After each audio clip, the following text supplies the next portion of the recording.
আসসালামু আলাইকুম। সংবাদে আপনাদের সবাইকে স্বাগত জানাচ্ছি। আমি ফিরোজ তোহা। শুরুতেই সংবাদ শিরোনাম। বাংলাদেশের সর্বশেষ গুরুত্বপূর্ণ আপডেট সংবাদে আপনাকে স্বাগত। শুরুতেই সংবাদ শিরোনাম, পরে বিস্তারিত। প্রথমে জানাবো, লামায় মাটির নিচে মিলল লুটের ২১ লক্ষ টাকা।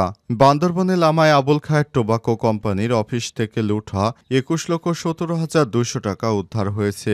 আজ পুলিশের একাধিক অভিযানে লামা পৌরসভার এলাকার দুটি স্থান থেকে এই মাটি খুঁড়ে টাকাগুলো উদ্ধার করা হয়। এদিকে ওই অফিসে ডাকাতির ঘটনায় জড়িত ৮ জনকে গ্রেপ্তার করা হলেও মাস্টারমাইন্ড করিমকে ধরতে পারেনি পুলিশ। এর আগে ৯ মে ভোরে ১৫ থেকে ২০ জনের অস্ত্রধারী ডাকাত দল লামা উপজেলা লাইনছিড়ি এলাকায় ওই কোম্পানির তামাক ক্রয় বিক্রয় হানা দেয়। এ সময় অফিসের কর্মচারীদের জিম্মি করে ১,৭৫,৭৫,৬৩৮ টাকা লুট করে নেয়। এর মধ্যে ১০ই মে লামা থানায় করা মামলায় তদন্তে নেমে পুলিশ বান্দরবনে লামা ও পার্শ্ববর্তী কক্সবাজারের চকরিয়া এলাকা থেকে ৩ নারীসহ জড়িত ৮ জনকে গ্রেপ্তার করে গ্রেপ্তারকৃতরা তাদেরকে হেফাজতে রাখা হয়েছে।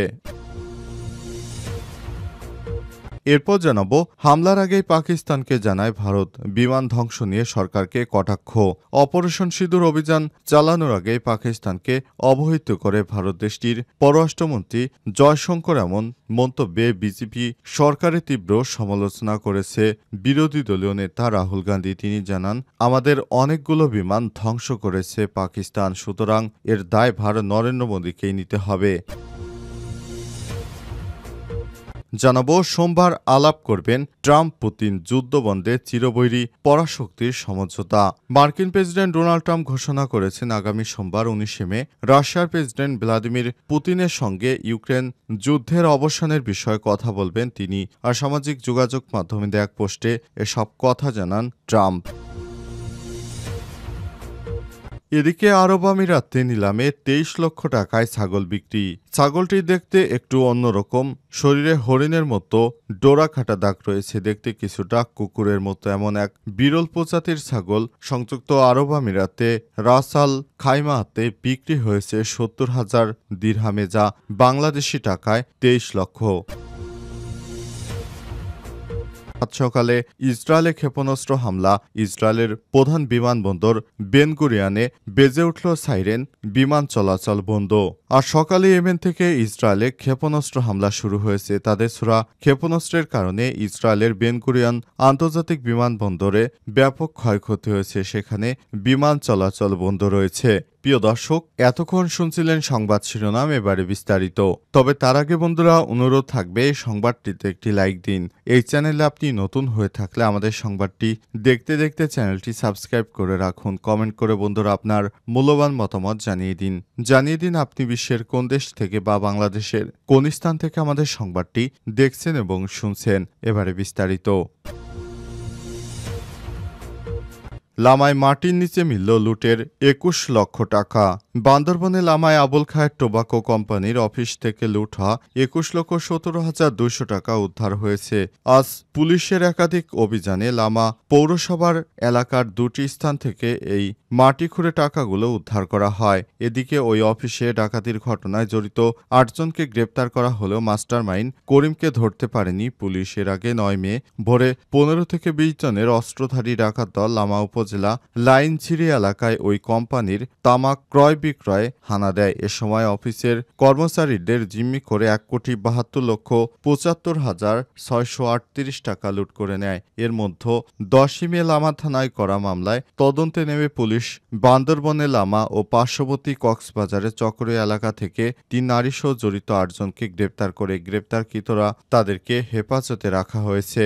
গ্রেপ্তারকৃতরা হলেন চকরিয়া উপজেলার পূর্ব বেউলা এলাকার মারুফ ওরফে আরিফ, একই জেলার চকরিয়া লক্ষাচর এলাকার নাইমুল ইসলাম ওরফে সাগর, লামা পৌরসভার ৬ নম্বর ওয়ার্ড এলাকার আব্দুর রহিম, লামা পৌরসভা এলাকার সুজন, লামা পৌরসভার সাবেক বিলসরি এলাকার আনোয়ারা বেগম, করিমের স্ত্রী ও বোন এবং আরও একজন পুরুষ আসামি। গ্রেপ্তারকৃতদের তথ্যমতে মাটির নিচ থেকে এই পরিমাণ টাকা উদ্ধার করা হয়েছে। লামার ওসি তোফাজেল হোসেন জানান, শনিবার করিমের স্ত্রীকে আটকের পর জিজ্ঞাসাবাদে তার দেয়া তথ্যমতে দুটি স্থানে অভিযান চালিয়ে মাটি খুঁড়ে 18 লক্ষ টাকা উদ্ধার করা হয়। এর আগে আব্দুর রহিমের কাছ থেকে 50,200 টাকার পাওয়া যায়। এছাড়া ওয়াসের আলীর বাড়ির পাহাড়ি জমি থেকে 2,67,000 টাকা পাওয়া গেছে। এভাবেই এই টাকাগুলো উদ্ধার করছে পুলিশের সদস্যরা। পুলিশের আন্তরিকতায় আপাতত কিছু টাকা উদ্ধার করা হয়েছে। হামলার আগেই পাকিস্তানকে জানায় ভারত, বিমান ধ্বংস নিয়ে সরকারকে কটাক্ষ। অপারেশন সিঁদুর অভিযান চালানোর আগে পাকিস্তানকে অবহিত করেছিল ভারত। দেশটির জাতীয় নিরাপত্তা পররাষ্ট্রমন্ত্রী জয়শঙ্কর এমন মন্তব্যে বিজেপি সরকারের তীব্র সমালোচনা করছে বিরোধী দল নেতা রাহুল গান্ধী। তিনি জানতে চেয়েছেন অভিযানে কয়টি বিমান ধ্বংস হয়েছে ভারতের। আজ ভারতীয় সংবাদ মাধ্যম দ্য হিন্দুস্তান টাইমসের প্রতিবেদনে বলা হয়, নয়াদিল্লি পাকিস্তানকে অপারেশন সিঁদুর পদক্ষেপের কথা আগাম জানিয়ে দিয়েছিল বলে প্রকাশ্যে স্বীকার করার জন্য পররাষ্ট্রমন্ত্রী এস জয়শঙ্কর তীব্র সমালোচনা করেছেন। এক্সে কংগ্রেসের এই নেতা লিখেছেন, হামলার আগে পাকিস্তানকে জানানো ছিল অপরাধ। পররাষ্ট্রমন্ত্রী প্রকাশ্যে স্বীকার করেছেন ভারত সরকার এটি করেছে। কে এটির অনুমোদন দিয়েছে, এর কারণে আমাদের বিমান বাহিনী কতগুলো বিমান হারিয়েছে। তিনি জয়শঙ্করের একটি ভিডিও শেয়ার করে লিখেছেন, যেখানে বলা হয়েছে ভারত পাকিস্তানকে তাদের মাটিতে সন্ত্রাসী অবকাঠামোর বিরুদ্ধে পদক্ষেপের কথা আগেই জানিয়েছে। ভিডিওতে এস জয়শঙ্করকে বলতে শোনা যাচ্ছে, ভারত সরকার পাকিস্তানকে একটি বার্তা পাঠিয়েছে যে হামলা সেনাবাহিনীর উপর নয়, কেবল সন্ত্রাসী অবকাঠামোর উপরই পরিচালিত করা হবে। তবে ভারতের প্রেস ইনফরমেশন ব্যুরো পিআইবি জয়শঙ্করের দাবিকে অস্বীকার করেছে। পিআইবির ফ্যাক্ট চেক ইউনিট জানিয়েছে মন্ত্রী এমন কোনো বিবৃতি দেননি, তার বক্তব্য ভুলভাবে ব্যাখ্যা করা হচ্ছে। তবে ভারতের পররাষ্ট্র মন্ত্রণালয় জয়শঙ্করের বক্তব্য প্রত্যাখ্যান করেনি। সোমবার আলাপ করবেন ট্রাম্প পুতিন।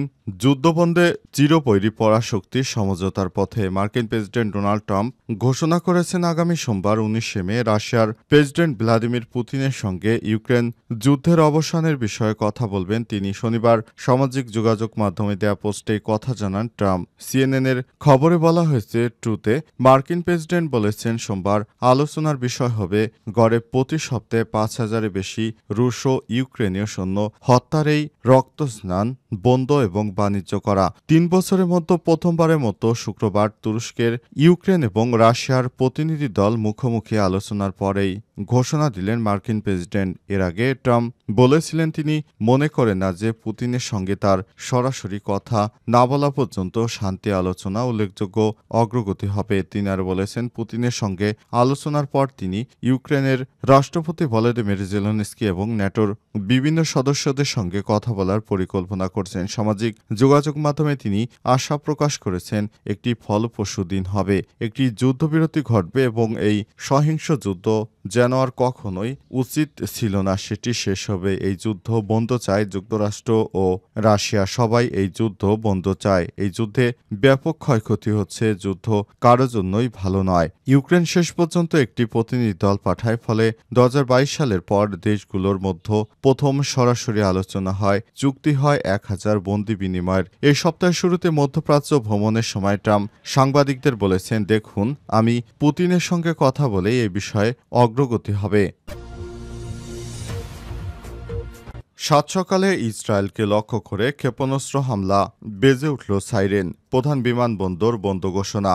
সাত সকালে ইয়েমেন থেকে ইসরায়েলে ক্ষেপণাস্ত্র হামলা হয়েছে। তাদের ছোড়া ক্ষেপণাস্ত্র হামলায় ইসরায়েলের প্রধান বিমানবন্দর বেন গুরিয়ন আন্তর্জাতিক বিমানবন্দর বন্ধ হয়ে গেছে। এতে করে নেতানিয়াহুর ইহুদিবাদী ইসরায়েলের চরম বিপদে পড়েছে। নেতানিয়াহুর মনে করেছিল যে ইসরায়েলে হামলা করলে হয়তো কিছুই হবে না, কিন্তু দখলদার ইসরায়েলিকে শিক্ষা দিতে হুতি যোদ্ধারা এই ক্ষেপণাস্ত্র হামলা চালিয়েছে। এতে ইসরায়েলের প্রধান আন্তর্জাতিক বিমানবন্দর বেন গুরিয়ন আন্তর্জাতিক বিমানবন্দরে উড়োজাহাজ উঠানামা বন্ধ হয়ে গেছে। ইসরায়েলের সম্প্রচার মাধ্যম চ্যানেল 12-এর বরাতে আল জাজিরাই খবর নিশ্চিত করেছেন।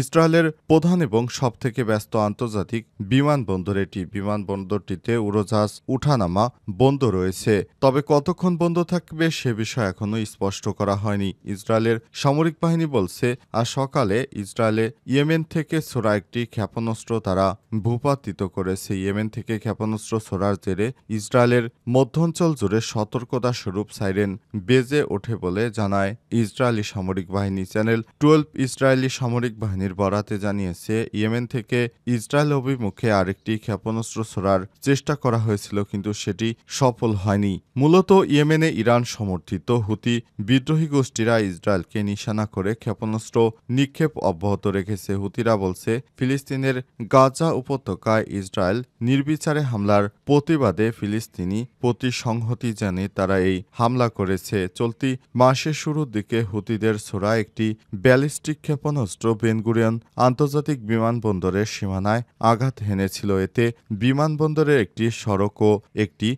যান চলাচল ক্ষতিগ্রস্ত হয়। তখন আরও কয়েক ঘন্টার জন্য উড়োজাহাজ ওঠানামা বন্ধ রাখা হয়।